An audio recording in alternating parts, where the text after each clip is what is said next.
एक नई मुहिम की शुरुआत की गई है, जहाँ पर अपने मान-सम्मान को लेकर पैदल यात्रा चलाई जा रही है। क्या कुछ पूरी कहानी है, क्या कुछ इसके पीछे एक वाक़या है, वो आप लोगों से साझा करेंगे। पर उससे पहले आप लोगों से रिक्वेस्ट कि इस खबर को शेयर ज़रूर कर दीजिएगा, क्योंकि बात यहाँ पर अपने आत्मसम्मान की है।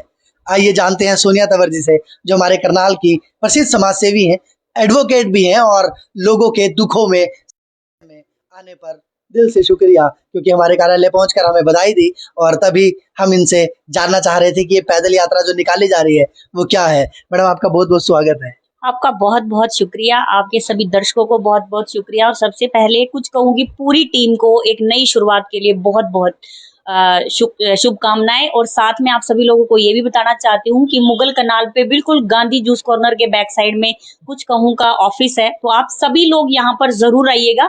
यहाँ पर हर तरीके की खबर भी आपकी की जाएगी और आपका सहयोग भी किया जाएगा। बहुत-बहुत धन्यवाद आपका। मैडम, अमित जी जो आपके हस्बैंड हैं, वो पैदल यात्रा निकाल रहे हैं पूरे हरियाणा की। क्या कुछ उद्देश्य है? क्यों निकाली जा रही है? कैसे शुरुआत हुई? ऐसी खाप जो आजकल बड़ा वायरल है, ट्रेंडिंग में है। क्या कुछ पूरी कहानी है, एक बार प्लीज़ बताइएगा? ललित, मैं आपको बताती हूँ, जिस समय हम लोग बहुत पीछे की अगर बात करें तो हर बिरादरी ने अपनी खाप महापंचायतें बनाई थी और उन्हीं पंचायतों ने अक्सर मेरे समाज के खिलाफ बहुत सारे फैसले लिए, बहुत सारे बहुचर्चित फैसले आप लोगों के सामने भी रहे। एक बबली नाम की लड़का लड़की का केस आया था, जिसमें उनको घसीट कर इसलिए मार दिया गया था क्योंकि उन्होंने इंटरकास्ट मैरिज की थी। उसके बाद छात्र का एक बहिष्कार का मामला आया, खापड़ का बहिष्कार का मामला आया, रायपुर रानी का बहिष्कार का मामला आया और भी सैकड़ों ऐसे केसेस जहां पर हमारे समाज के ऊपर अत्याचार किए गए। करने वाले कौन थे? वो चंद लोग थे जो जाति के नाम पर अक्सर हमारे खिलाफ कार्रवाई करवाना चाहते थे और उन्हीं के साथ एक समानता की लड़ाई लड़ने के लिए हम सब लोगों ने ये सोचा कि हम ऐसी खाप महापंचायत बनाएंगे। और पैदल यात्रा कहाँ से कहाँ तक चलाई जा रही है और क्यों चलाई जा रही है? इसको चलाने का उद्देश्य ये है कि मेरा समाज जो है वो ना सोनिया तंवर को अभी जानता है ना अमित तंवर को जानता है, लेकिन खाप पंचायतों के डर से वो अपने घरों में कहीं ना कहीं छुप कर बैठा हुआ था। उन्हीं से मिलने के लिए, उन्हीं से क्योंकि वो हमारे पास नहीं आ सकते तो हम उनके पास जा सकते थे, इसीलिए हम लोगों ने ये प्रयास किया कि हम एक पैदल यात्रा निकालेंगे। 1 अक्टूबर को ऐसी खाप महापंचायत का 1 साल पूरा हो गया था और स्थापना दिवस के अवसर पर ही सभी साथियों ने मिलकर ये खाप पंचायत का पद यात्रा पूरे प्रदेश स्तर पर शुरू करी। अभी जो करनाल से चलकर जो पद यात्रा गई थी वो आज सिरसा पहुंच जाएगी। समाज में क्या मैसेज जा रहा है? ये ऐसी खाप आपने शुरू की, पहली बार ऐसा कुछ हुआ है, और पूरे समाज की तरफ से क्या कुछ आपको सुनने को मिला या किस नजरिए से देखते हैं आप? देखिए सर, ये हमेशा होता है कि कुछ लोग आपका समर्थन करते हैं और कुछ लोग आपका विरोध भी करते हैं। हमें भी उस विरोध का भी सामना करना पड़ा, लेकिन इस समय मेरा ध्यान विरोध पर है ही नहीं। हम और हमारी पूरी टीम ये चाहती है कि हम लोग केवल समर्थन की तरफ ध्यान दें। आप सब लोगों को इस बात के मैं आपको बताऊं, मेरे पास कई ऐसे फोन आए जो अतिरिक्त जो खाप पंचायतों के जो प्रतिनिधि थे वो मेरे को हमें कहते हैं, बोला आप जातिवाद फैला रहे हो। हमारा उनसे एक ही सवाल है, इतने सालों तक आप लोगों ने हमारे खिलाफ फैसले लिए, तब जातिवाद नहीं हुआ?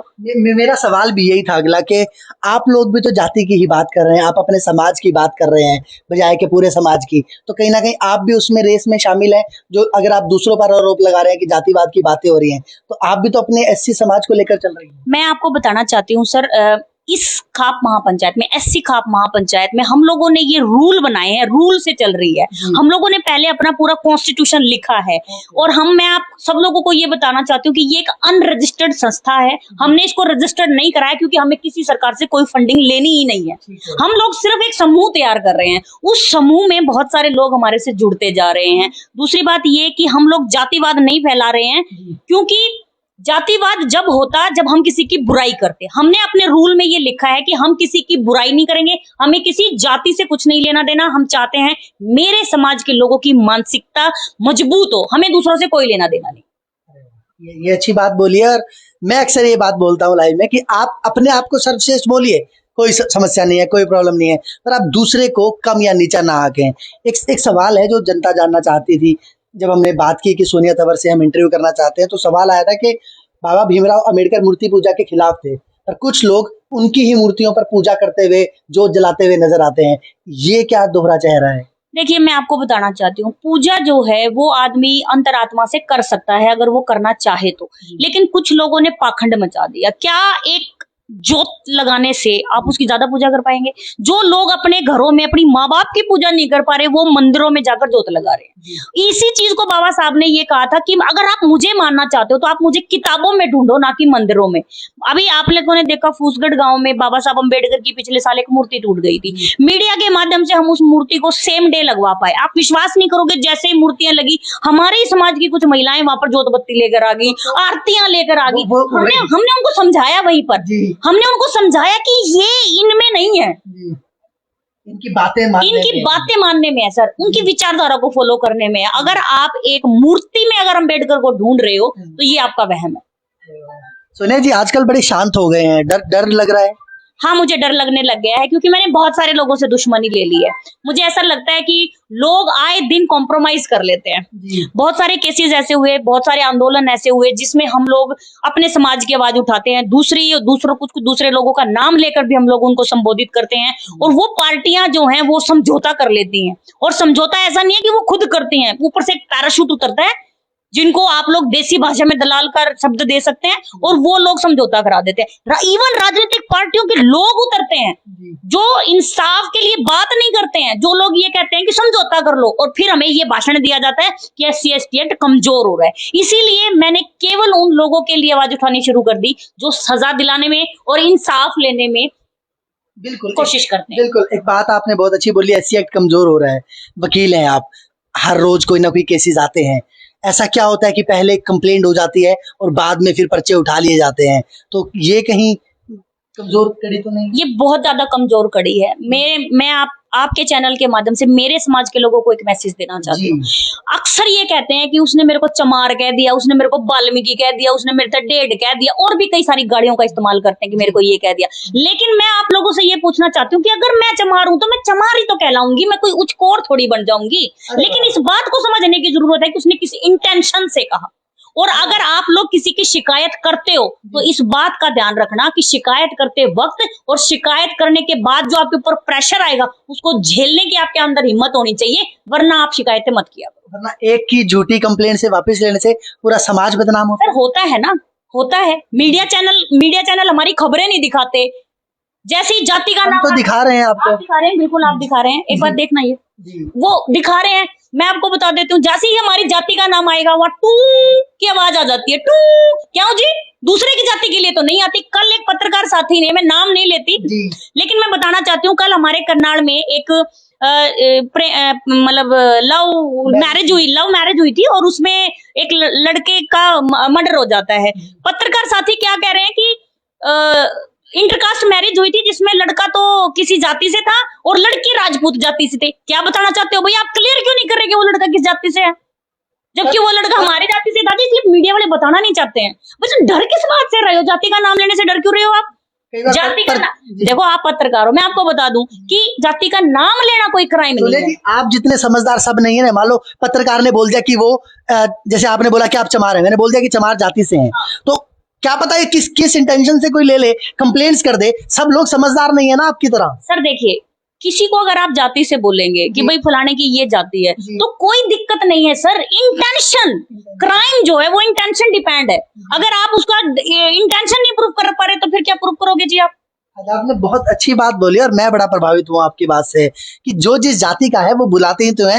मैं कई बार अपने दोस्तों को बोलता हूँ, पहली बात तो जातिवाद होनी नहीं चाहिए, पर मैं अपने दोस्तों को बोलता हूँ जैसे हम ब्राह्मण हैं, अगर हमें कोई ब्राह्मण बोल रहा है, पंडित बोल रहा है, तो हम क्यों चिढ़ेंगे? क्योंकि हम इस जाति से हैं। पर बात आती है कि किस इंटेंशन में बोला गया है, चिढ़ाना चाहते हैं, नीचा दिखाना चाहते हैं, वो नहीं होना चाहिए। आखिरी सवाल, करनाल की दुर्दशा पर आप काफी समय से मौन है, यहाँ पर हमारे चैनल पर कुछ कहना चाहती है? मैं ना प्रोसेस ऑफ वर्किंग से परेशान हूँ और मैंने बहुत प्रयास किया कि मैं इसको चेंज कर पाऊं, लेकिन मैं नहीं कर पा रही हूँ। मैंने अपने आप को बिल्कुल विफल माना है इस चीज में, क्योंकि ये जो पूरा प्रोसेस नीचे से लेकर ऊपर तक, मैंने 2018 में एक MC का इलेक्शन लड़ा था और उस MC के इलेक्शन में मेरी बहुत जबरदस्त हार हुई थी। आज मैं ये मीडिया के सामने कह रही हूँ, लेकिन मैं ये बताना चाहती हूँ कि उसे एक हार ने आज सोनिया तंवर खड़ी कर दी, सोनिया तंवर को जिता दिया, सारे शहर में उसका नाम कर दिया और मैं बहुत खुश हूँ। ऐसी हार काश मुझे और 2-10 साल पहले मिल जाती तो शायद बहुत अच्छा रहता। मीडिया का कितना सहयोग रहा? बहुत रहा, मीडिया का बहुत ज्यादा सहयोग रहा और सभी साथियों ने बहुत ज्यादा सहयोग किया। सबसे ज्यादा ब्राह्मण जातियों के मीडिया पत्रकारों ने बहुत ज्यादा सहयोग किया। फिर आपने जातिवाद की बात की। जातिवाद की नहीं, मैं क्लियर कर रही हूँ आपको ये बात, मैं ये क्लियर कर रही हूँ, मेरे समाज को भी क्लियर कर रही हूँ। अगर किसी ब्राह्मण ने गलत बोला ना जी, तो हमने उसे गलत बोला, और अगर किसी ब्राह्मण ने अच्छा काम किया तो हमने उसे अच्छा भी बोला। इनका मुद्दा है, मैं क्लियर कर देता हूँ, मुद्दा है, जो आदमी गलत है, इनका मुद्दा है गलत को गलत कहना, सच को सच कहना।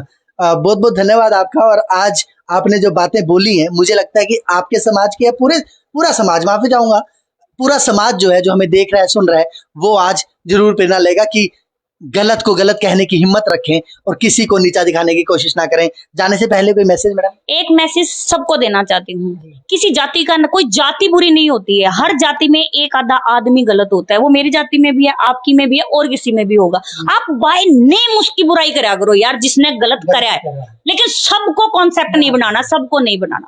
पत्रकार साथियों को ये कहना चाहती हूँ कि आप सब लोग बहुत अच्छा काम करते हैं, सब लोग बहुत बेहतरीन काम करते हैं, और निजी रूप से मैं आप सब लोगों की बहुत शुक्रगुजार हूँ। और हर छोटा बड़ा पत्रकार मेरे लिए कोई छोटा बड़ा नहीं है, लेकिन आप सब लोगों को बताना चाहती हूँ कि आप लोगों की वजह से करनाल शायद बचा हुआ है, वरना सारे अधिकारियों ने तो बेड़ा गर्क कर रखे। आज सोनिया तंवर जी काफी एग्रेसिव मोड में थे, और पर जो आज बातें बोली है, मैं बड़ा प्रभावित हूँ, आप लोग हुए होंगे। आगे की अपडेट के लिए हम इनसे जुड़े रहेंगे, आप हमसे जुड़े रहिए, ताकि करनाल शहर पर या क्या कुछ हो रहा है पूरे करनाल में, वो आपको बताते रहेंगे। बने रहे कुछ खबरों के साथ। मैं ललित शर्मा, धन्यवाद।